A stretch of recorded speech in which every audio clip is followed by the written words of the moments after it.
Hi guys, welcome to Trio Diaries. ఇక్కడ నేను breakfast కోసం చేసుకున్న సింపుల్ ఓట్ మీల్ రెసిపీ చూపించబోతున్నాను. ఫస్ట్ నేను కెలాగ్స్ వాళ్ళది మిల్లెట్ మ్యూస్లీ వాడుతున్నాను. ఇందులో 84% ఫ్రూట్, సీడ్స్ అండ్ మల్టీగ్రెయిన్ ఉంటాయి, which is high in fibre. First కప్లోకి మనకు కావాల్సిన అన్ని మిల్లెట్ మ్యూస్లీ యాడ్ చేసుకున్నాను. నెక్స్ట్ ఇందులో మనం మిల్క్ యాడ్ చేసుకోబోతున్నాం. మనం ఎంత ఎక్కువ మిల్క్ యాడ్ చేసుకుంటే అంత బెటర్ ఇందులోకి, బికాస్ మనం ఇది ఓవర్ నైట్ ఫ్రిడ్జ్లో స్టోర్ చేస్తున్నాం కాబట్టి మార్నింగ్కి ఇది గట్టిగా అయిపోతుంది. సో ఎక్కువ మిల్క్ యాడ్ చేసుకుంటే మనం తినేటప్పుడు కొంచెం మంచిగా ఉంటుంది. సో మిల్క్ యాడ్ చేసాను ఇందులోకి.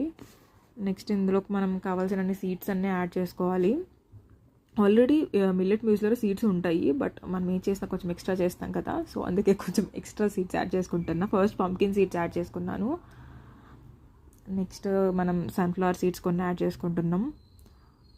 అండ్ తర్వాత కొన్ని చియా సీడ్స్ యాడ్ చేసుకోవాలి. కనిపించట్లేదని చెప్పి దాన్ని తిప్పి తిప్పి మరీ చూపిస్తున్నాను.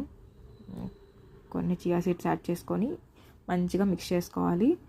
అండ్ మనం మార్నింగ్ ఇది తినేటప్పుడు ఇందులోకి మనకు కావాల్సిన అన్ని ఫ్రూట్స్, బనానా ఆర్ ఇంకా ఏ ఫ్రూట్ అయితే మన దగ్గర ఉందో అవి ఫ్రూట్స్ యాడ్ చేసుకొని కొంచెం హనీ యాడ్ చేసుకొని మంచిగా మిక్స్ చేసుకొని తినేయడమే. అంతే, తీసుకెళ్ళి ఫ్రిడ్జ్లో స్టోర్ చేసుకోవాలి. అంతే, మన breakfast simple oat meal recipe ready అయిపోయినట్టే.